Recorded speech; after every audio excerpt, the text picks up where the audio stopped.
less than 48 hours ago, that sound had never been heard on this earth. Suddenly, it has become as much a part of American life as the sound of your vacuum cleaner.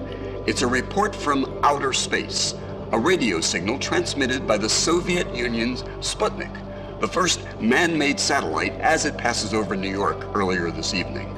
This is now the satellite which surrounds all of us. In the competition for leadership in space, where is the finish line?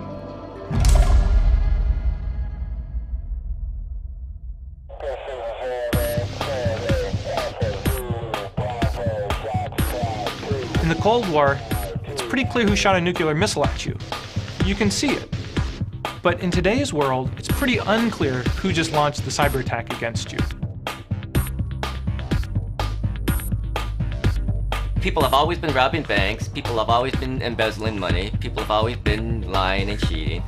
And the internet just gives people another avenue to lie and cheat and steal. The nation's largest credit rating bureau may have been the target of a hack attack by amateur computer wizards. TRW's Information Services Division has computer records on 90 million Americans, 85% of the breadwinners in this country. They look at data as ones and zeros that should be liberated and are free for everybody, and they don't see the boundaries that we all have. Privacy is one of those things that you don't really notice it until it's gone. We're entering in a world where all data is now saved. And this is the end of prehistory. Now, your kids are going to have everything saved. And that's a real different world. Good evening, America. It troubles me to tell you that your personal and private information is in the hands of thousands of people who you never met and will never know. The stereotype is it's the kid who didn't have a girlfriend, right? And so he's spending all of his time down there in the basement, right? There was something to that. There's sometimes stereotypes at the core of the stereotype. There's a little bit of truth. So we had all of these, kids who were bored and they were exploring. And you started to see this phenomenon where the anonymity of the network let people feel entitled to do things that they probably wouldn't do otherwise. The physical morphology of the hacker is something that I think that people have made a lot of jokes about, and I don't think that the stereotype is necessarily wrong, that it's somebody with a black t-shirt, drinking a Jolt Cola, with a kind of pale complexion because they haven't been out that much and they sleep all day and they're up all night. But if you go to hacker conferences like I do, while that description may fit a majority of the people at the conference, there's still ample other types of people who are interested in computers and computer security. Sometimes hackers mean computer criminals. I'm using hackers in the old Stephen Levy sense of hackers are explorers. Just like you have criminal plumbers and non-criminal plumbers, you have criminal hackers and non-criminal hackers. The media loves to jump on the stereotype of a hacker as some little teenager in his basement who's working at midnight on his little computer and breaking into the Pentagon and launching ICBMs at Russia. I mean, that's Hollywood, it makes a good story, but that is not true. A hacker basically is somebody, they're not necessarily malicious, they're just curious. I first heard the term hacker in the 80s, and it was in reference to someone hacking their way through something. In other words, someone learning something that was difficult. In context of computer programming, you were just cobbling it together to get it to work. You weren't making it beautiful, you weren't doing it necessarily right, you were hacking it together. Basically what you're seeing here is a modern day hacker space. You'll find things not just about computers, you'll find people doing sewing, lockpicking, computer hacking, cybersecurity, physics, chemistry, a whole bunch of stuff. A hacker is a person who pushes the boundaries of their form and art. And basically you find people here that are polymaths, like people that actually do multiple things, and they're jack of all trades, master of none, but more often better than a master of one. The first time I ever heard the term hacker, I was a teenager. I was living in Raleigh, North Carolina, and they had just apprehended Kevin Mitnick. So, I grew up associating computer hacker with computer criminal. My early impressions of the word before I really could have lived any of it were just someone who had the power to work with computers in a way that was kind of like magic. So they were basically wizards of the computer world. Mathematician Claude E. Shannon of the Massachusetts Institute of Technology designed this electronic maze not to prove any special point, but mostly for fun. The movable walls of the maze can be arranged to make millions of different patterns through which the artificial mouse must travel to reach its goal. To find its way through the pattern, the mouse proceeds, as we would, by trial and error. The Pentagon was accused today of not paying enough attention to the security of its computer system. Earlier this year, a network of foreign computer hackers broke the code of a number of Defense Department computers, giving them access to information on American weapons. We're going to use this modified phone to attack and take over a Windows computer. A white hat hacker is doing hacking for a good purpose.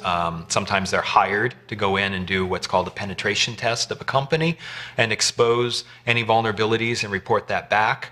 Other times they're doing research that can benefit the internet community. On the other end of the spectrum is black hat hacking, which is malicious, and it tends to benefit the individual, or sometimes it's for profit of an organization, or it can be a political expression. Did you ever come comfortable with the idea of actually serving a little time for what you were doing? Because No. No? Not But once. you still kept doing it. Oh yeah, of course. It's an addiction. It's completely an addiction. So the prospect of jail wasn't enough to stop you? Oh.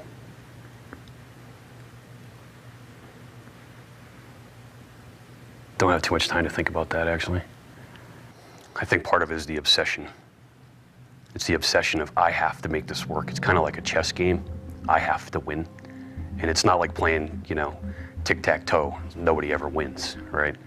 When you play chess, it's very strategic. Attacking computer systems is also very strategic, and it can take days and weeks to physically get what you want. So you have to target it out and figure out where the weak point is. How do I move there to get over there onto that system? It literally, I mean, I can't even tell you how long I've stayed up in periods of like time to like hit a system that I wanted.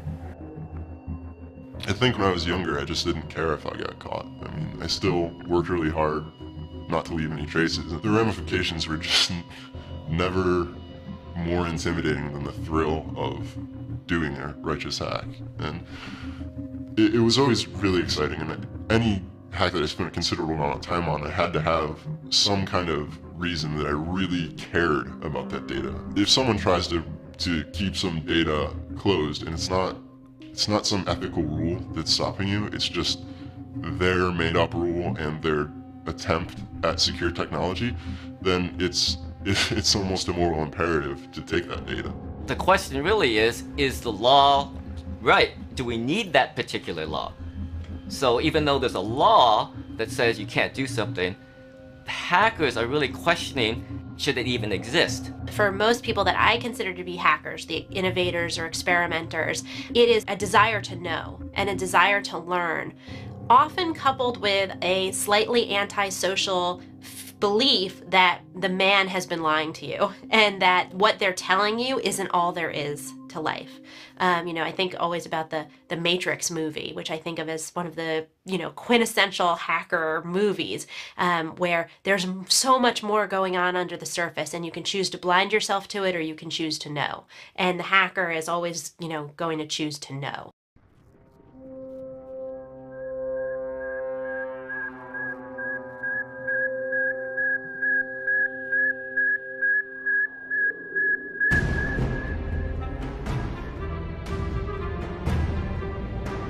October 1957, the United States was losing the Cold War.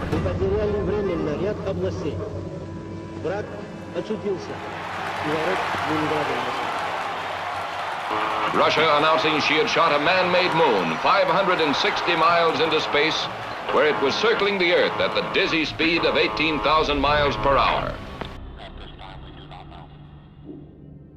The launching of Sputnik and what happened subsequent to that radically changed the American attitudes towards their own personal safety or the safety of this country.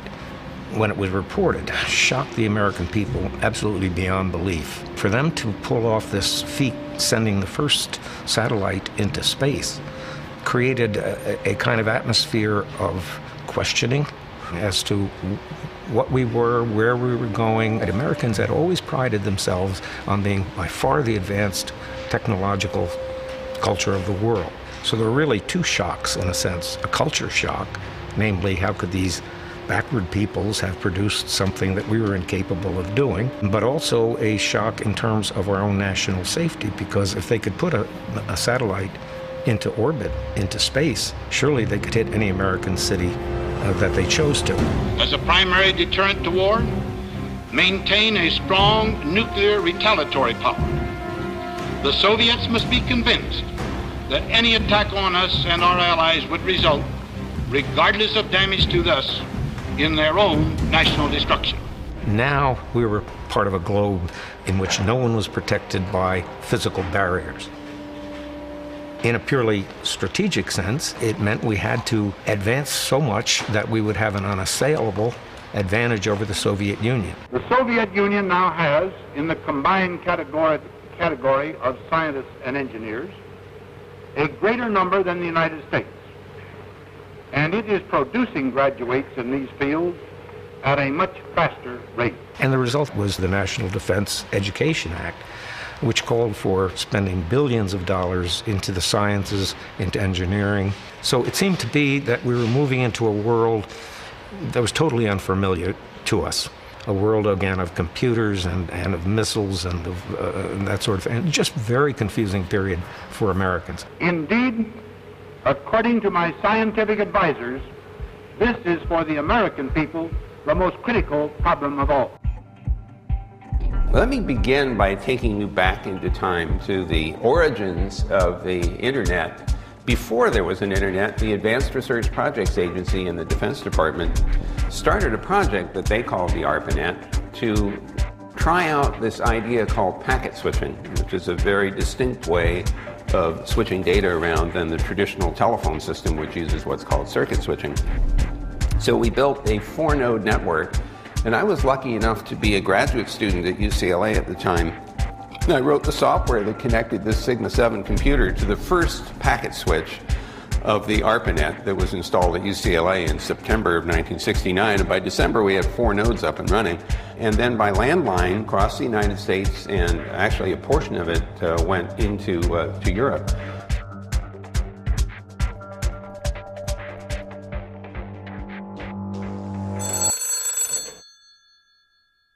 The telephone? That's just for rich men and gabby women. Nothing but a gadget. Oh, he says that, does he? Well, you listen to me, Mr. Kendall. You've got an uncle who's a fool, and you can quote me. You're talking to a man who helped install one of the very first switchboards there ever was, back in New Haven in '78, who helped string the first line between cities, from Boston to Providence. A man who's seen what this telephone has done for the country already in 25 years.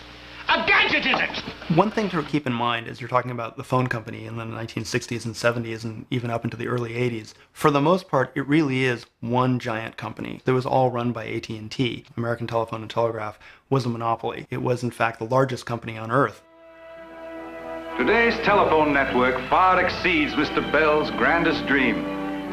And every last inch of it can be linked together to serve the home, business, or continental defense.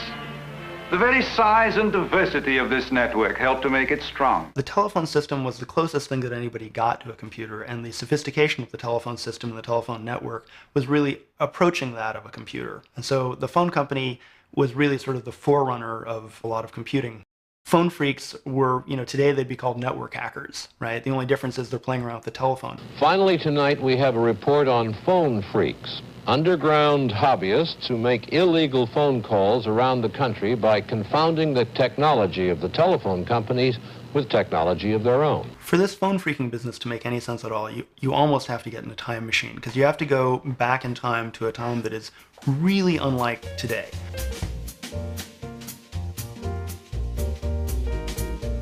That in the very old days, when you wanted to make a long-distance call, what you did was you picked up the telephone and you talked to an operator.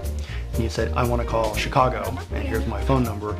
That operator would get another operator on the line, which might involve maybe a couple intermediate cities, and you'd eventually get to Chicago. So there were human beings in the loop the whole way through.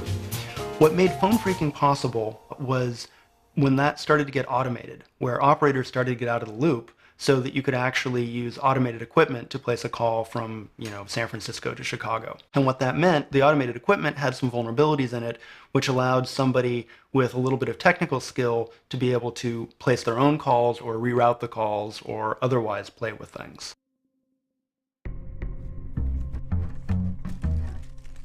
John Draper, who's known as his phone freak handle as Captain Crunch, was the guy who discovered something really interesting about Captain Crunch cereal.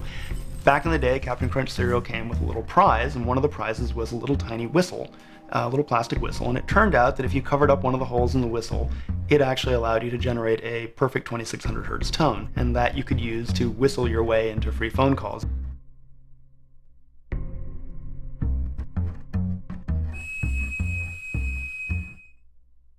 So if you were good at whistling and you could whistle 2600 hertz, you could actually whistle your way to free phone calls. And there were several people who could do that. The most famous was a phone freak at the time known as Joe Ingressia, later known as Joy Bubbles, who was a blind fellow, gifted with perfect pitch, and able to whistle free phone calls.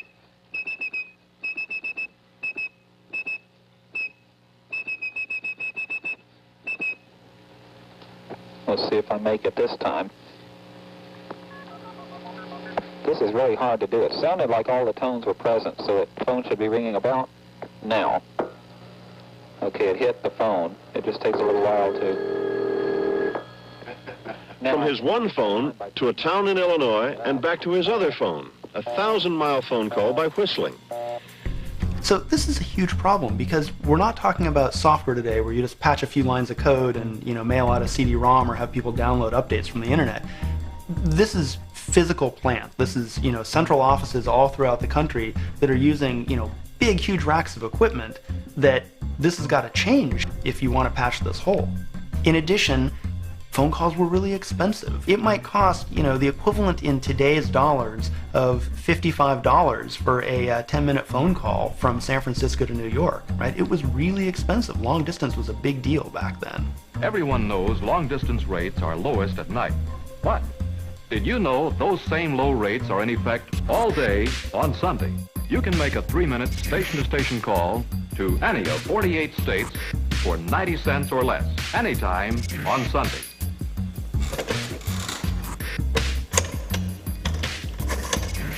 The way a blue box worked is it was based on the observation that when a line is idle, there's this 2600 hertz tone on it. So the first thing you do with a blue box is once you've dialed a long distance call and the call is starting to go through, you would send a burst of 2600 down the line. And that 2600 hertz would confuse the remote central office. And now they're again listening for those, they're called multi-frequency digits. So a blue box is kind of like a touch-tone generator that can generate these special digits. And with those, you can now dial your own call. So if you were a bookmaker as part of organized crime, you spent a lot of time on the telephone. That cost you a lot of money in the 1960s. And even worse, it left telephone records that the FBI could later get to figure out who your associates were. If you were using a blue box, you didn't have to do that. The problem the phone company had is that they had, from the 1940s on, based their entire network and infrastructure around this multi-frequency signaling system. They had been rolling this out across the entire United States. They'd spent a lot of money on this. And then it turns out that, well, it's got this problem. That, a guy with a blue box and a tone generator, or even a guy who can whistle, can make free phone calls. And some estimates at the time were that it would be, upwards of $1 billion, and this was back when $1 billion was real money, to fix this whole thing. So you've got this vulnerability. What do you do about it? You can't make it go away overnight. Even if you had $1 billion, you couldn't make it go away overnight. So then you get into this problem of, well, we're obviously going to have to live with this for a while. But at the same time, we want to keep this as quiet as possible so that, it doesn't get out that we have this problem. But then what do you do when you catch somebody? When you catch a college kid who's figured out how to make a blue box? You've got a blue box outbreak someplace, right?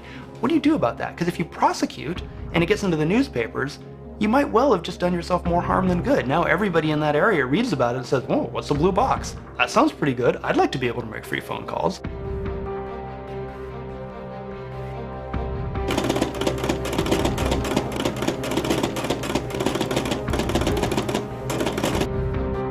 So in 1971, there was an article in Esquire magazine by Ron Rosenbaum, which was called Secrets of the Little Blue Box, which elevated phone phreaking to national attention.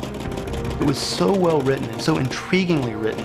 It made what was essentially a boring and geeky hobby of playing around with the telephone system seem like it was something out of an espionage novel. And it really captured the imagination of so many people. The phone company now is a real problem because they still haven't fixed their network. They've got a fix on the horizon, but that fix is going to take time to deploy. And now you've got all these people who know about it. When phone freaks have a convention, as they did in the ballroom of a seedy New York hotel lately, masks are given out at the door, people don't give their right names, and the illegal electronic devices which phone freaks use to defraud the telephone companies are nowhere to be seen. So the cat's out of the bag at this point. So at that point, starting right after, around 1970, 1971, right after the Esquire article, the phone company started to adopt much more of a prosecutorial stance, where every time we find this, we're going to prosecute it, we're going to go to law enforcement. And now at this point, it has to be just pure deterrence. We have to scare people into not doing this. One of the things that the phone company did when it became aware of blue and black boxes was it started an internal investigation unit. And from 1964 to 1970, they randomly monitored some 33 million long-distance calls. And of those 33 million calls, they actually tape recorded between 1.5 and 1.8 million calls. So in some sense, it's probably the largest warrantless wiretapping campaign that anybody has ever undertaken, and it was done entirely without any approval from anyone, the government or anything else. It was simply AT&T doing this. Keep your eye on that bell, son, and mark my words, that as this nation grows, the telephone will grow with it, and it'll play a strong part in that growth. And the future that lies ahead is beyond the belief of any man. Much of what we've learned about the universe has actually come from radio telescopes because they can see things that optical telescopes can't. And behind me is one such amateur radio telescope here in my backyard. This is a 12-foot satellite dish that's been repurposed to operate as a telescope. If you're a professional astronomer, you usually are using very large instruments and you have limited time to use them because you're competing with other folks for the instrument. If you have your own system, you can run it as much as you want and observe anything you wish. And the people who do this are hardware hackers. These are folks who, just like in the Homebrew Computer Club, want access to something that ordinary people normally can't have. Well, there's no question that what came out of the Homebrew Computer Club changed the world in a major way. Some may wonder, when did the computer begin to really compete with television and radio for our personal attention? I'd say that for members of the Homebrew Computer Club, that competition began back in 1975. And folks building their own systems became obsessed with what they were doing to the point where not only were they not necessarily watching much TV, but they were probably not spending much time with their families because it was very time-consuming to design and construct and code your own machine. One of the most well-known members of the Homebrew Computer Club was Steve Wozniak. I was there the night that Steve brought in a circuit board that he said he was going to call the Apple and wanted to know what we all thought about it. It was pretty cool. He had mounted a circuit board onto a piece of wood and had a keyboard on it. It was a self-contained computer. A lot of the folks in the club were making systems that were somewhat similar. No one at the time had any idea where his system was going to go. Nobody in the large corporate environment really saw much use for the computer in the home. In fact, when we first developed these systems, there was a lot of skepticism that we had heard from people on the outside saying, why do you want a computer? Who needs a computer? What good would it be to have one in your house? And they just didn't get it. Comes as no surprise to say that it's all but impossible to conduct any kind of business these days without a computer. What is new is that computers are suddenly becoming a factor beyond business. Overnight, manufacturing personal computers has become a $500 million business, one that's doubling every 2 years. Stephen Jobs is a 27-year-old multimillionaire whose large fortune is built on something little, the personal computer. How many calculators do you own? 2, maybe. Right, and you have used the automatic bank telling machines? Sure. So life is already seducing you into learning this stuff. Random access memory is internal memory that's built inside of this computer. They talk their own language here. At trade shows across the country, when manufacturers show off their wares, the house is usually packed. Small personal computers selling from $500 to $5,000 are fast becoming a multi-billion-dollar business. And if words like bits and bytes mean nothing, try this one: money. I have seen the future, said one industry observer, and it computes. It is becoming so commonplace that many of us are becoming dependent on it. Something that didn't exist a few years ago to a very large business today. And in the future, of course, personal computers, a lot of people anticipate, will be as ubiquitous as the telephone. Computers have become personal tools as prices dropped and components shrank. This personal computer costs about $1,400 and fits nicely on a desk corner. The idea of the small computer has become so big that the giant of computer companies, IBM, is busy marketing its new small computer. IBM spending an estimated $13 million on TV this year alone. Wall Street hit a record high again today. One of the better performers was IBM. The first reliable computer was built by an American about 50 years ago. Since then, computers have multiplied like fury. Big Mac Day, the day Apple unveiled its new Macintosh computer to shareholders. Suddenly, personal computers have become the business of at least 25 manufacturers. Radio Shack, Apple, and Commodore grabbing 3/4 of the market. For weeks, the Macintosh has been rolling off the line, one every 27 seconds. A whole generation is being weaned on computers, and manufacturers say that guarantees that computers will become the household appliance of the near future. In more and more schools, small computers are taking over the job of teaching reading or math or foreign languages. A generation of children is becoming comfortable with computers. Steve Wozniak co-founded Apple, the most successful of all home computer companies. In just 6 years, Apple has become a $500 million a year corporation, leaving Wozniak worth more than $50 million. Retired now at 32, Wozniak had never been to an outdoor rock concert, so he took $12.5 million of his dollars and bought one.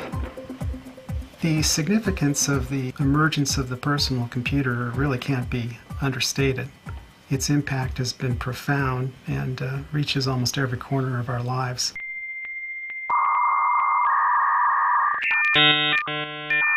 The big changeover came when people started getting modems on their home computers. So you got the home computer and you can play your game on it or whatever. And there were these bulletin board systems out there. In the bulletin board systems, you'd have somebody who was a hobbyist also would get a computer and put a couple of modems on it and write a bulletin board package that allowed people to dial in and yell at each other or make friends, fight, talk about whatever their hobby was. 200 years ago in this country, notices were tacked up on a tree in the village square, which served as a community bulletin board. And in the years since, when people wanted to post a bill, they've used fences, barns, walls, and buses, not to mention newspapers. But now the village bulletin board has gone electronic. Generally in your neighborhood or in your dialing area, there'd be maybe 50, 60, 80 bulletin boards for you to call. And in a really small town, there might only be 5 or 10. And each bulletin board had a different sort of group of follower. Like the engineers might like this one, the hackers might like that one, the game people might like this one, the hobbyists might like that one.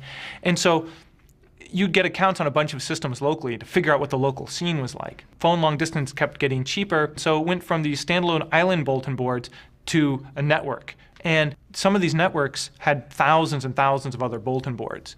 Back then, it was probably 83 or something, and computers were just blowing up. We were in San Francisco, near Silicon Valley, and my dad decided it was time to get the family a computer. My sister had no interest in it, so therefore it ended up in my room, and that's when I got hooked, addicted to computers. And one guy I was totally jealous of, he had a modem. He had a 110 baud acoustic coupler modem, which is what you see in old movies now. But through that, he'd dial up the phone, stick it on the coupler, and dial up bulletin boards in the San Francisco Bay Area. And through my friend's computer, a whole new universe opened up for me. It was unbelievable. You could be on a bulletin board chat system as a 14-year-old kid. Nobody knows your name, nobody knows your age, nobody knows your education, your ethnicity, anything about you. All they know about is what you type on the keyboard. So their entire opinion of you is based on how logical or how intelligent you sound. So you could have these great debates about music or movies or whatever it is, And for all I know, that you could be a professor at Berkeley. And that was really liberating because all it taught me was all about what you know. It wasn't about what you looked like or where you were from or any of that, because that just didn't come into the picture.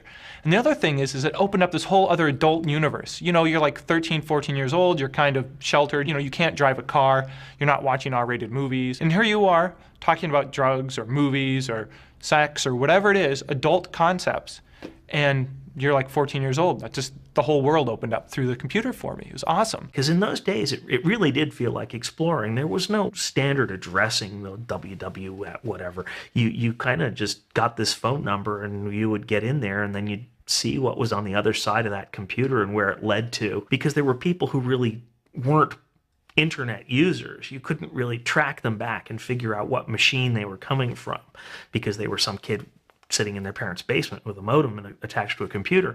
And they were on this fairly small sea of information, but they were completely anonymous and they had no vested interest in behaving because they could misbehave all that they wanted and then all they had to do is turn off their connection and disappear. And I remember back then you would start to get the first generation of the war games dialers or war dialers who would call all of the telephones in an entire urban area and see if a modem picked up.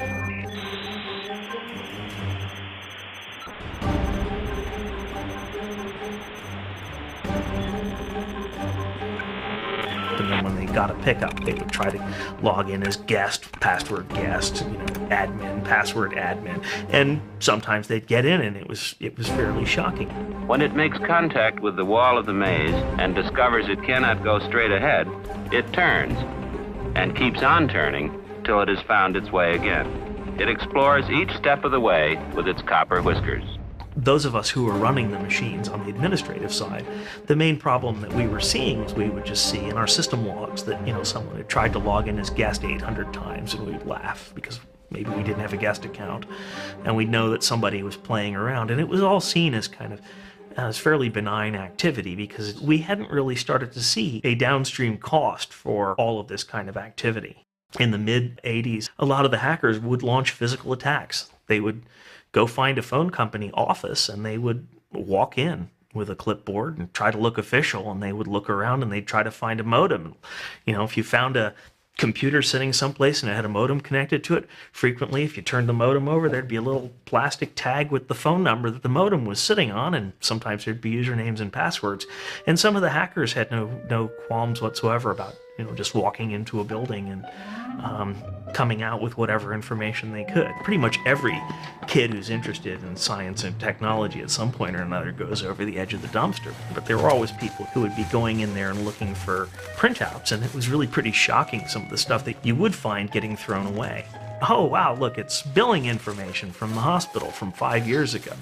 There wasn't really a model for how to make money off of that stuff, and we didn't realize at the time how much it was going to wind up costing us in the long run. It was kind of a hobby environment where people didn't really feel like there was anything wrong with going and diving in somebody's dumpster and trying to come out with, you know, whatever you could find. But things were a little bit more Wild West in those days. In the early days, you couldn't own a computer. It's too expensive. You couldn't get on the internet. It was only for universities and governments. You couldn't get a computer programming manual generally, and you couldn't learn anything about security because there wasn't anything really written. So everything was closed, and you had to break into it. You had to find a way in. You had to break into a university to get access on a computer, and then you'd read all the manual pages learning out how did the computer actually work, because there was no material available. And then you had to find somebody that knew something about security and convince them to teach you. And then maybe you would teach someone else. And then you'd build this community around sharing information. I think it would have been unheard of in the mid-1980s that if you found some kid wandering around in a telephone company building that they'd call the police and have the guy hauled off. Nowadays, in the days of Homeland Security, the guy would be at Gitmo being waterboarded or something. You know, what were you doing in the phone company offices, all this kind of thing.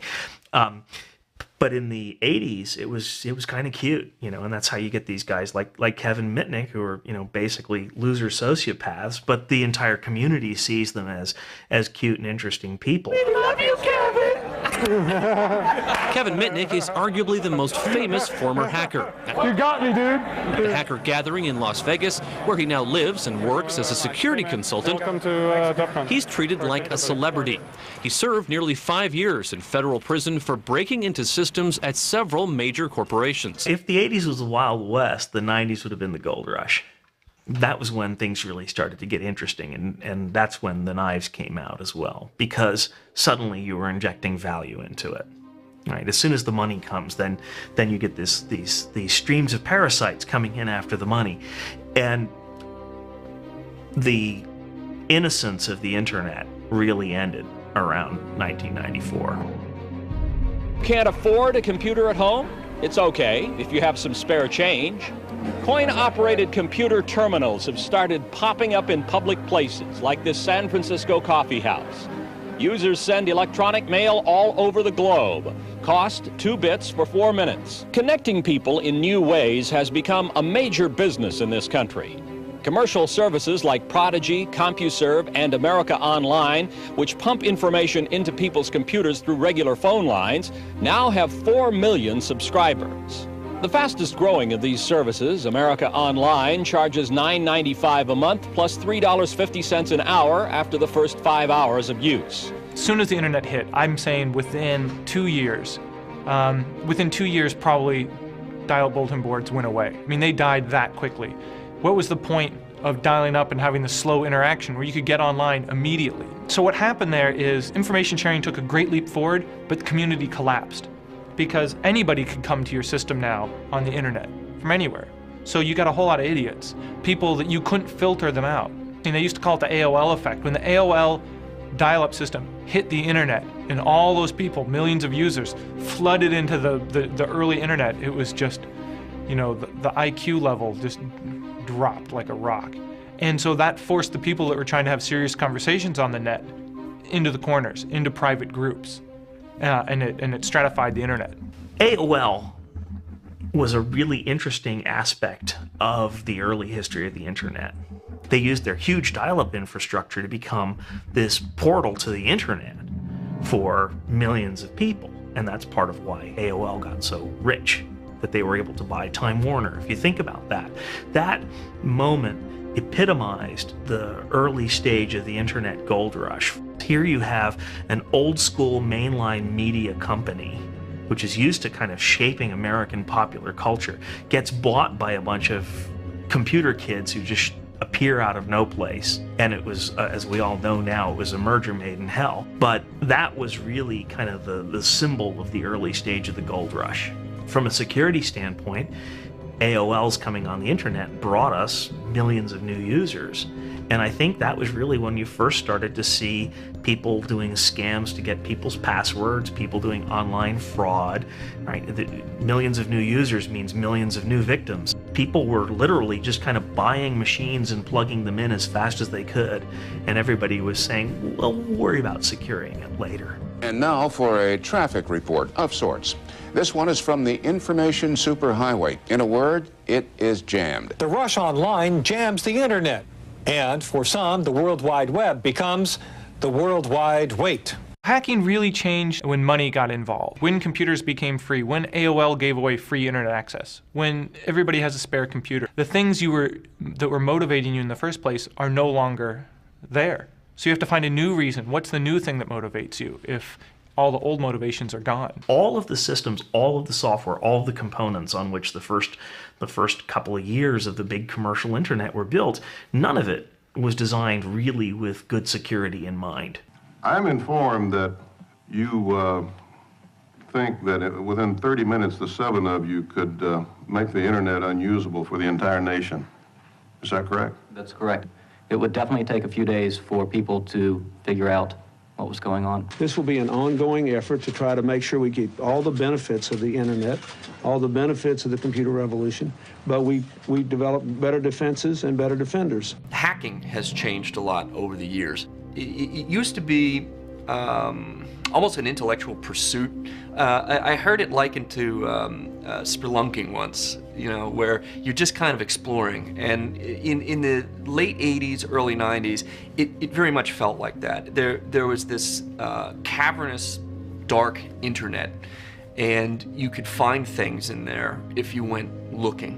And most of the people that I knew at the time that did that were out for access, they were out for exploration, for learning, that sort of thing. Very few people were out for profit. Police say they've arrested the cyber mastermind responsible for infecting 12 million computers around the world. Today, it's very, very different. Even the hacker mentality is a much different breed. Some of the younger kids have a moral flexibility that would make a Fortune 500 CEO blush. The hackers nowadays are oftentimes professionals. They've been trained to do this. They work for organizations that do this. You yourself sitting at home, shopping online and reading your email, you are the target. And they're after you, and they're after your financial information, they're after your money. Well, in Eastern Europe, you have a lot of individuals that are very intelligent but underemployed. And that may sound cliche, but that is the circumstance that they're in. And so they become entrepreneurs and they create companies. However, the motivation of the company is not to make money for the common good, it's to make money for themselves. And so they remain black hats and they remain hackers. Computer hackers in Russia reportedly succeeded in breaking into the electronic money transfer system of Citibank. Organized hacker groups, primarily from Russia and Ukraine, are said to be targeting U.S. companies, stealing millions of dollars in credit card numbers. There's a lot of bias that exists. When I work with U.S. representatives, they would say that, oh, this other country is attacking us. And then I go to the other country and they're saying, oh, the Americans are attacking us and they're more technologically advanced. So every country is panicking about each other. The newspaper gets all upset, North Korea or China is hacking into our computers. Well, yeah, they are. But the other side is the United States is doing that to Russia and China and Japan, and France is doing it to us, and England's doing it to Norway, and everyone's doing it. The advantage that I have is I'm, in a sense, neutral. I'm in the business of tech, media, cyber security. I don't particularly represent any government or any corporation. Not so distant is the day of low-cost computers for home use. Then little Johnny won't have to embarrass Daddy with his homework questions. His tabletop computer will answer the really tough ones. Growing up, being a little boy, I always looked at technology and media as a means to look at a window to the outside. And my father was the first person who brought a personal computer into the Soviet Union. And I remember being a little boy playing on this massive machine, typing like this, big keys, and all of this made me realize how important and how fast this technology grows. It really, truly is a fascinating place. 3, 2, 1, 0, all engine running. Liftoff. We have a liftoff. 32 minutes past the hour. You have air, land, space, and maritime. Cyber is the new sphere. It's the fifth common domain. It's not just internet. Cyber is your cell phone, your mobile phone connected to your PC, which is connected to the grid, which is connected, the grid's connected to the traffic lights, to the air traffic control, to the satellites, to the nuclear weapons, to the nuclear power station and the armed forces. So suddenly you have this massive connection everywhere.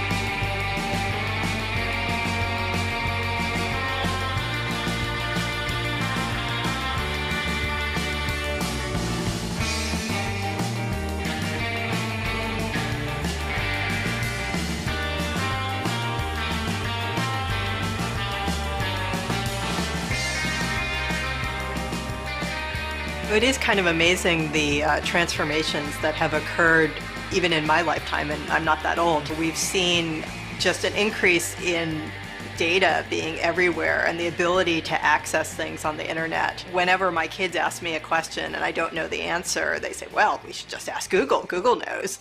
And they just kind of take for granted that information is out there and available. Privacy was sort of de facto protected in the olden days just by virtue of how difficult it was to collect information. And now with computer technology, what's happened is that it's really made the collection of this information very cheap and easy, because primarily a lot of companies have interest in collecting information about you, and consumers have an interest in giving up this information about themselves, whether it be to a social network that knows who your friends are, or to Amazon that knows what books you're interested in, or to Google that knows what you're searching for. I remember at one point when I was traveling in China and in the gift shops that they like to bring American tourists into, they actually do follow you around, and every time you look at something, they offer a suggestion that oh, very nice product, you should purchase it. And it was kind of a creepy feeling. And that's sort of what happens online. When you use a bookseller like Amazon.com, they're keeping information not only about what books you buy and where your house is that they have to ship the books to, but about what books you browse. All that information gets collected and stored and is potentially available to civil litigants and to the government later on. This is some of the most private kinds of information: what books you're interested in, what you search on Google. Google looks at your search histories and they use that information for all sorts of purposes. Think about how you would feel if somebody could get access to what you're searching for. It's basically, what are you thinking? What are you interested in? Some of the most intimate, personal information that's out there. As we move around with our mobile phones, we move from cell tower to cell tower, and this creates records. And these records are retained by the service carriers for many years, ostensibly for billing disputes. But they can also be used later to figure out where you were at any given moment in time. Every time you have your cell phone on, not even when you're making a call, but just when you have your cell phone on, that enables them to find out physically where you are, is something that I think is really of concern to people. People think that information should be private. And we understand that we could be followed on the public street, but we think that requires the government to have a good reason and to be worth the money for them to appoint an officer to follow us. In the US, we actually don't have very many privacy laws, which comes as a surprise to a lot of people who just sort of assume that the government maybe is protecting them. There is no right to privacy in this country. Let me just say that out loud. It's not in the Constitution. It's not in any of the Bill of Rights or any other amendment. There is no right to privacy. The way it is now, I don't own my own identity. If I give it to Facebook, they own it. I can't go back to them and say, you know what? I want to change that. I don't want that to be visible anymore. They say, too bad, you gave it to us, it's in our systems, it's there forever. We're going to sell it, we're going to monetize it, we're going to create psychographic, analysis of who our users are so we can better target advertising to them. People think that they're the customers of Facebook or Google or LiveJournal or Twitter. In fact, they're not. Right? They're the products of these companies that they sell to their customers, who are the advertisers. The reason Facebook is free, the reason Gmail is free, is not because the company likes you. It's because you are their product, and by making it free, they get a better product that they can sell to their advertisers. Over the last few years, we've heard the CEOs of several major technology companies talk about the death of privacy. Eric Schmidt of Google talks about it, Larry Ellison of Oracle. We're hearing it from Mark Zuckerberg of Facebook, that the rules of privacy are changing and people expect less privacy. What's interesting is those are the very CEOs that are deliberately undermining privacy. At a presentation to advertisers in 2007, Mark Zuckerberg pitched the benefits of Facebook's vast database. On Facebook, we know exactly what gender someone is, and exactly how old they are, and exactly what they're interested in. We're finding a very slow and deliberate ratcheting down of privacy from all of these companies, because they make money from people sharing, from information being visible, from information being collated and networked, and being seen by others. A lot of my friends have grown up with nothing but computers. That's all they know are computers. Well, starting with them, there's an electronic digital record of everything they've ever done online. Now, whether or not the record is kept, somebody deletes the hard drive or throws away the backup tapes, fine. But records are being kept. Hard drives, data storage is cheap. It'll be around forever. So can you imagine the implications? How does that change your behavior if everything you've ever done is recorded somewhere? Can you imagine what the presidential debates will be like 20, 30 years from now when they're pulling up your first tweet, your first Facebook love note, your first status change on Google Talk where you said you were going to go get hammered? I mean, it's fundamentally going to change the way that people behave. I mean, there's a common myth that privacy is about something to hide. I don't have anything to hide, so I don't need privacy. But you know that's not true. I mean, we don't have anything to hide when we, sing in the shower or write a love letter and then tear it up. Privacy is about us as individuals. It's about our ability to be who we are without necessarily telling everybody. I mean, when someone says, I have nothing to hide, just ask them, what's your salary? What are your sexual fetishes? What kind of diseases do you have? I mean, it's not about hiding, it's about personal dignity. This baby is just 1 second old. Here in the delivery room of Mount Sinai Hospital in New York, he has just won his first fight, the fight to life. His footprints are taken for identification. He is still less than a minute old, and this is his first record. This newborn boy and all the others of his generation face a new and serious battle which they may not win. The right to privacy. Data is a fundamental byproduct of every computer-mediated interaction.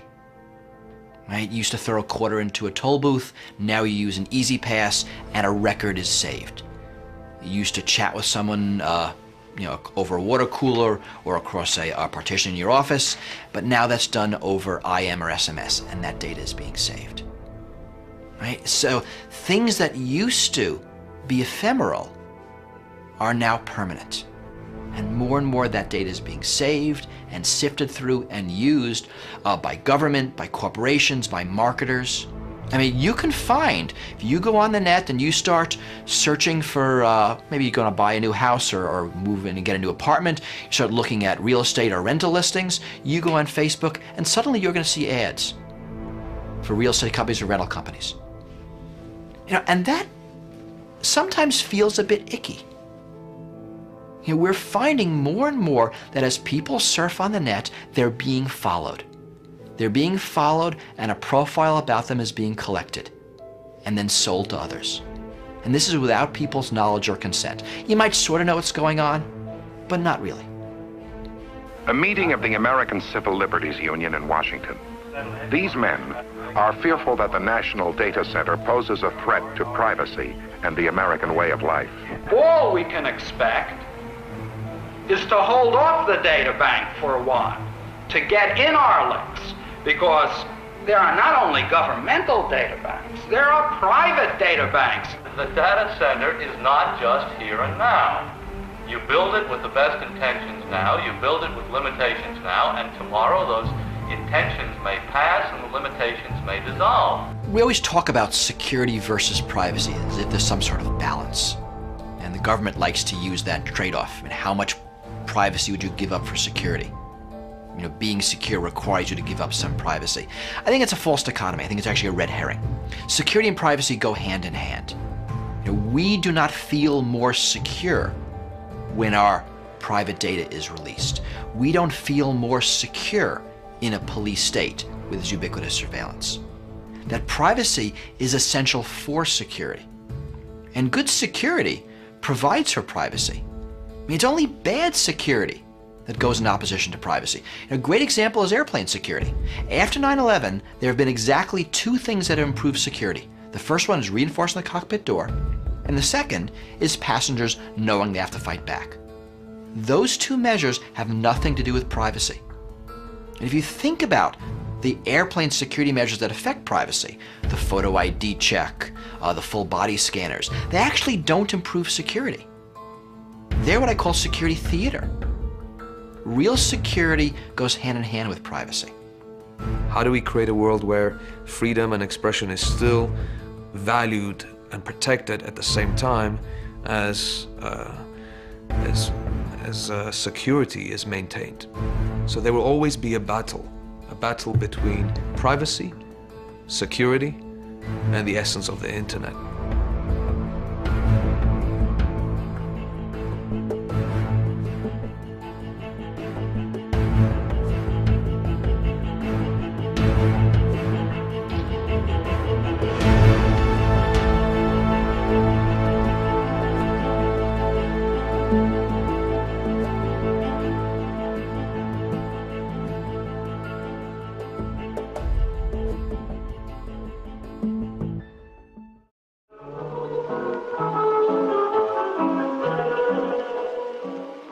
is Harry Butler, a real great guy. Harry's a very busy man, and he's conscientious and hardworking. But security-wise, Harry is naive. What? You heard me. You don't know what security is. What do you mean? Information security has a physical component. There's no doubt about it. It's not just someone from overseas trying to get in with an exploit. That's kind of the trick shot of hacking. There's a physical aspect to it, especially at a local level, where if people can access your data networks, they can steal your data. And we're often paid to test that. One of my favorite ways into a company is the smoking door. You'll find like a card swipe to get in and out. So all you have to do is find the smoking door, walk up to the door when no one's there, and have a lit cigarette. When the door opens, just quickly crush out your cigarette and say thank you, grab the door and walk in, and it works every time. Another really clever way that I like getting in is a USB key, which I've written some very simple software that will use the computer it's plugged into to tunnel out and give us control of that computer. And then we take that key and we label it, usually something to the effect of your company's name and HR, you know, something tempting to plug in. And then we have someone walk that into the receptionist and explain that they found it in the parking lot or they found it in the lobby of the building and it's got your name on it, it must be yours. Of course, this minutes after the person drops the key, you know, we're waiting for this and we get the hookup from the computer when they plug it in, and then we're in and off and running.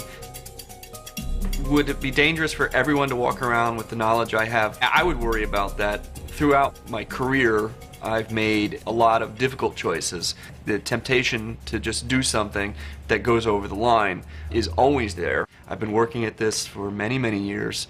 I have a lot of experience. And I've been offered some pretty tempting things. In one case, a briefcase full of cash to do something that was very wrong. It would have been very easy to do, probably wouldn't have gotten caught. But you have to make a decision in life, because once you go to that side and get caught, you can never really come back.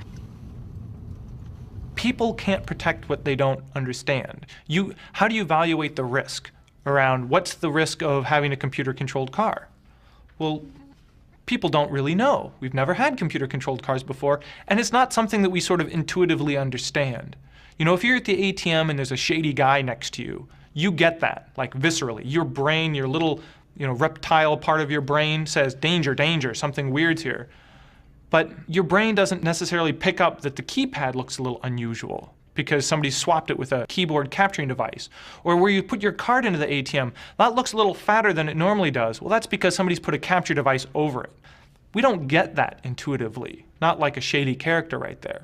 And so, as humans, we just aren't good at estimating and managing risk when it comes to computers. And that's gonna get us into all kinds of trouble. I see people that will go out to a free public Wi-Fi cafe and they'll access their banking information or they'll make a purchase online and they won't stop and think, is this a safe place for me to be conducting a transaction? Is this something I should be doing out in public? Until we start thinking in those terms, I think we're going to find that the problem of identity theft and cybercrime is going to be with us for a while. A lot of people who are on the network, people we want to have on the network, like my mom and dad, aren't really capable of securing their own computer system or maybe even of understanding why it is that they shouldn't be checking their email or their bank statement in the coffee shop or something like that. Or they may just simply misassess the risk. They may understand that there's a risk that somebody might be using a sniffer and they look around the room and they think everybody looks pretty busy, reading the paper and drinking their coffee, and they really need to get their email and they take that chance. I just don't think that it's fair to put the full burden of that on the individual. There's a whole hobby called war driving, which is just driving around and accessing other people's wireless networks and seeing how many you can rack up. It's really easy to just drive around the neighborhood and get into people's networks, and even if they have basic wireless encryption, that's usually not preventing people because most of those protocols have been hacked and you don't even need to do any work to get in. Once you're in someone's wireless network, then you're seeing all the traffic that's getting sent across. So if they're typing credit card information or social security numbers, that data can be sniffed right out of the air by anyone within range of that network. And there are people driving around just trying to do that for fun. So if someone wants to steal your private information, they're probably going to get it. Years ago, you'd have to have a complete computer system with you to do any hacking or access to a complete computer system. Nowadays, you can make a complete hacking system out of a cell phone. This looks like a fairly typical iPhone, or at least it would appear so. This iPhone has been modified, though, to run applications that are not approved by Apple. In this case, specifically one designed to remotely take over other computers from either across the internet or, in our case, across an open public wireless network. It's actually a cafe. So we'll start by pulling up a terminal. And then in this terminal, what we're going to do is run an application called Metasploit that will allow us to run an exploit and take over a machine. You can look at the exploit as how you get into the vulnerable application. So having identified a specific computer from across the street over an open wireless network, we'll select our exploit first. In our case, we're going to choose a Microsoft exploit, since our computer that we're looking at appears to be quite behind on its patches. We're going to choose a payload that causes that machine to give us control of it. And a payload is what you want the machine to do once you've exploited a vulnerable service. All right, now we're ready to go. Let's give it a try. We type exploit and enter.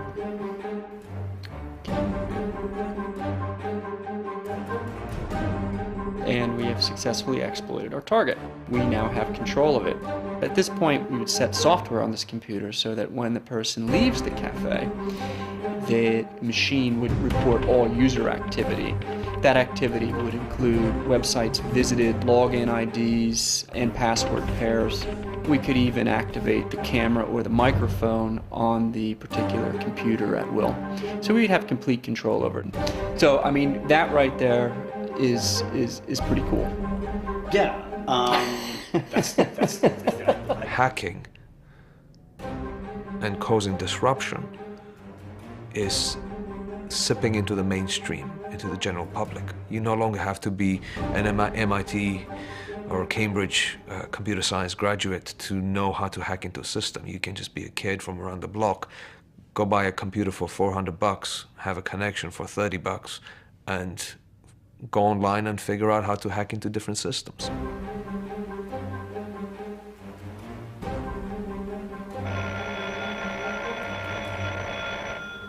Having been through the maze just once, the mechanical mouse is able to remember the correct path. Set down anywhere along that path, it takes the most direct route without making a single false turn on through to the end of the trail. As the crime continues to be effective and make money, and the victims become more numerous, that you're going to get the effect where people start saying, well, someone should do something about that. And the victim there is going to be freedom on the internet. All right, all right. I'll abide by your red tape regulations.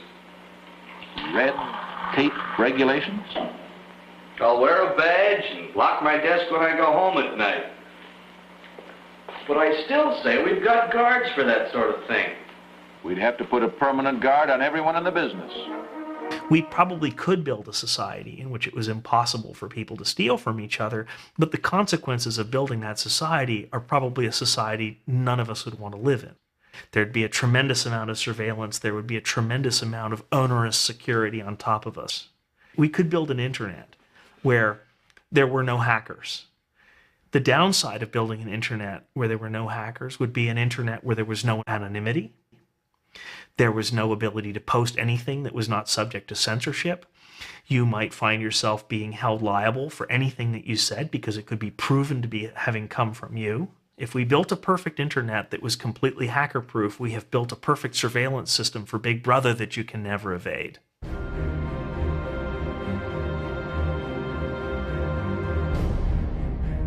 We meet today at a transformational moment. A moment in history when our interconnected world presents us at once with great promise, but also great peril. The very technologies that empower us to create and to build also empower those who would disrupt and destroy. This world, cyberspace, is a world that we depend on every single day. It's our hardware and our software, our desktops and laptops and cell phones and BlackBerries that have become woven into every aspect of our lives. It's the broadband networks beneath us and the wireless signals around us, the local networks in our schools and hospitals and businesses, and the massive grids that power our nation. It's the classified military and intelligence networks that keep us safe, and the World Wide Web that has made us more interconnected than at any time in human history. The vast majority of our critical information infrastructure in the United States is owned and operated by the private sector. Traditionally, government military stuff and civilian stuff were different. Right? They'd be even both had planes, the avionics would be different. Both had computers, they would work differently. That's changing. Technology is moving so fast that the government can't keep up. Right? They're forced to buy the same stuff that we use. Now that's a very interesting situation. Everybody's using the same operating systems, the same networking architecture, the same hardware, the same software. And whether it's a person or a bank or a military or a foreign military, we're all using the same stuff. And yes, this is different and we're not used to it. It's not going away. We're never going to go back to the military being on the leading edge because leading edge moves so fast and only industry has that distributed ability to try every option and have the correct one succeed. Right? Only the market can do that. Government can't. The government is forced to rely on corporate security. We've just come out with the Cyberscope, which is this probe right here. And as far as network security, it takes it to a new level. We have over 140 federal agencies that use us, from the intelligence community, Department of Defense, as well as in civilian agencies. We sell a bit to the military and U.S. government, but we also sell to organizations that are just trying to audit their systems. So all of a sudden you have the military with, next generation cellular communications in an area that typically wasn't available. The private industry owns at least 85% of the digital infrastructure that we are also dependent upon. When you mention cybersecurity to most members of Congress, they just kind of glaze over. And they don't really get it. They don't want to get it. My administration will pursue a new, comprehensive approach to securing America's digital infrastructure. I think there is a lack of understanding among the politicians, and it might be due to the fact that the know-how has moved to the younger generation and they are not very eager to move to politics. I get the phone call and it's like, hi, I'm from the White House. Well, actually, I'm really from DHS. Well, actually, I'm the liaison between the two, so, I have a couple different titles. But anyway, there's this Homeland Security Advisory Council we want you to be a part of. And I'm thinking, oh, that's not so bad. I can read white papers. I can provide my advice. Sure, I'll take it. And the next day I come into work and I've got all these, ethics disclosure forms and, Office of Professional Responsibility and security clearance. I call them back and I say, how is this really working? What are my responsibilities? But as a technologist, I get to deal with a lot of questions that touch our lives every day because almost every government initiative depends on IT systems. Anything to do with border crossing, that's technology. Air traffic control, FEMA, emergency communications, all of this stuff relies on computer networks. But there's never been an overarching coordination. And to me, that's an acknowledgement that there has never been a recognition on the part of the federal government that this is a really serious thing. Nations want secrets. They're going to break into governments and companies and try to steal plans and chemical formulas and troop movements and how we route airplanes. Things that might help them at a very strategic level or might give their companies a competitive advantage. China's interests have been long-term to look at our government and to look at what our military is doing, looking at what various agencies of the federal government are up to, and also what our academic institutions are capable of doing, stealing research and the intellectual property associated with universities. And they even go so far as to look at individual companies and trying to figure out what their business plans might be and how they might impact Chinese companies. CBS News has learned that there are factories in China and Southeast Asia that are exact replicas of plants in the United States, built with everything from hacked blueprints and supplier lists down to the settings used to regulate valve pressures for individual machines. 2 years ago, hackers stole top-secret exploration data from oil and gas industry giants ExxonMobil, ConocoPhillips and Marathon Oil. In 2007, the cyber systems of Central Command, the State Department, Department of Commerce, and NASA were successfully hacked. They lost millions of pages of classified information. This country is completely under attack 24/7. And not just our country, everybody's country. And not just governments, but companies and corporations. It's a giant feeding frenzy out there. Here's another question. And this might have an interesting perspective from the various areas that they come from and various nations they come from. What's your nightmare scenario? In other words, the event that you fear the most. I live in a world of nightmares. In fact, I'm in charge of the Cyber Defense Agency in France, and I'm paid to imagine nightmares. In addition to the attacks on the nation's telecommunications infrastructure, we are also now receiving alarming reports of significant and growing power outages in major metropolitan areas in the eastern half of the United States. You're going to see planes being grounded now. You're going to see trains not taking to the tracks. People are going to stop moving. Do we have a declared policy in the cyber realm in the same way we had for decades in the realm of nuclear weapons? So I want to answer a question from this morning. What's your nightmare scenario? My nightmare scenario is that we spend our time thinking about nightmare scenarios. This is important. There's a certain blindness that comes to worst case thinking. It leads to bad decisions, it leads to bad system design, and it leads to bad security. And you all know an example of this, airline security and the TSA. That's what you get when you think about nightmare scenarios. That's what you get from worst case decision making. We will take action against that nation state. Now, specifically what that is, I don't think you should say publicly, but we have ways to do that. What everybody in this room will be judged on, and trust me, you'll all be judged when this is all over for years to come, is did we carve out every absolute option, every piece of power we had? Cyber war is largely hype. I mean, it's hype by the media because it's, cool and interesting, but it's really hype by the government trying to seize more control. I mean, there's a huge power struggle going on in government right now between the NSA, Homeland Security, and FBI over who gets control over the internet security. And the NSA is winning.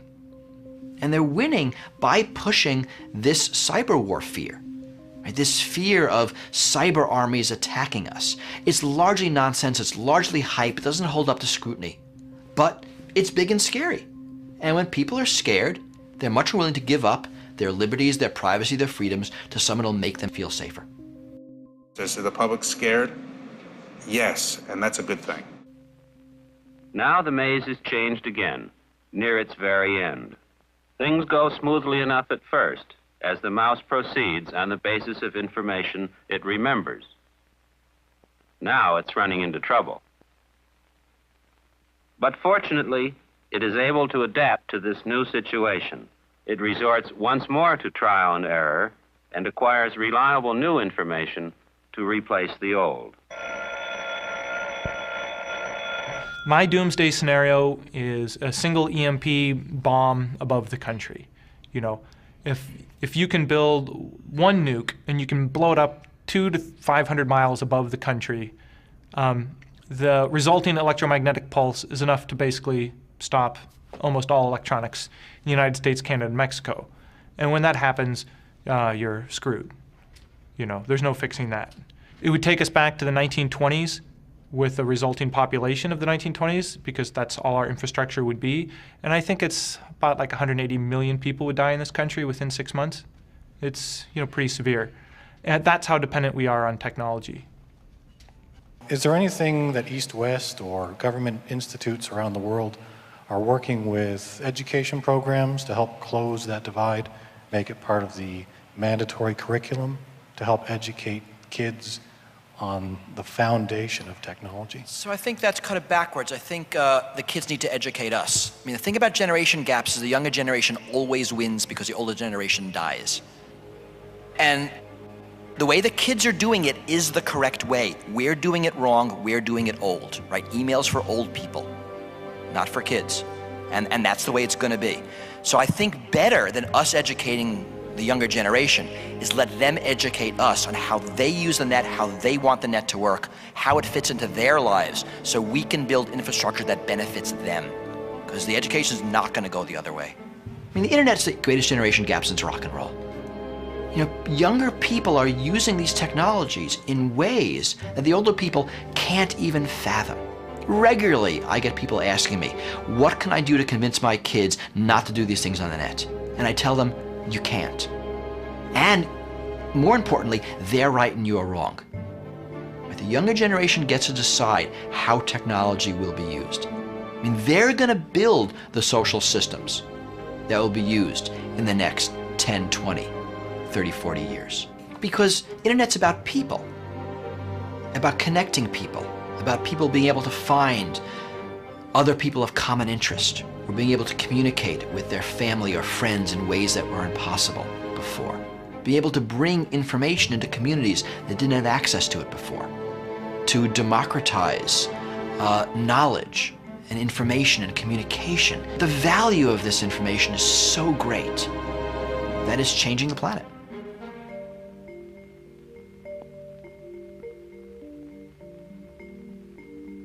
But sometimes there's a problem without a solution. And even a mechanical mouse must have a helping hand. I'm not sure if I know how to end this story. Where does this story end? Or does it have an ending? The problem with ending is we're still in the middle of it. We are in the middle of the information age revolution. In 50 years, you can do this documentary and you know how it ends. Now, in the middle, you know, we can just guess, and not even very well. When you're riding the ride, you don't know how it ends. That's just the way it goes. On the plus side, it's kind of a fun ride. This agile, three-wheeled little mouse contains a small bar magnet. 100 relays and electrical circuits remember the directions for the mouse. Dr. Shannon's mechanical mouse demonstrates that machines can learn by experience and can revise what they've learned when it no longer works. Two important characteristics, at least, of intelligent behavior.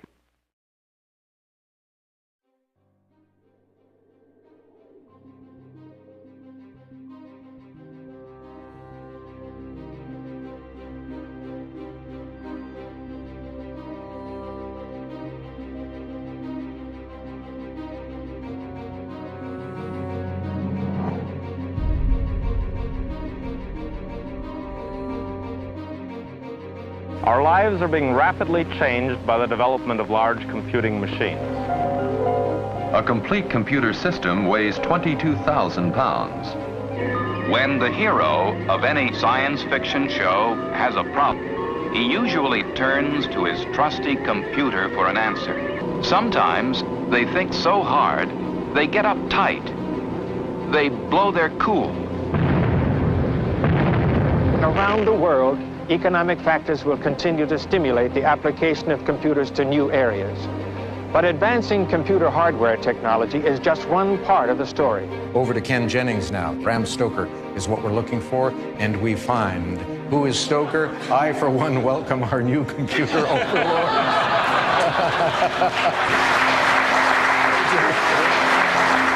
Accurately and tirelessly, electronic computers can trace out the consequences of 1,000 possible actions, can pick out the best design among thousands of possible designs, thus providing a better base for the informed exercise of human judgment.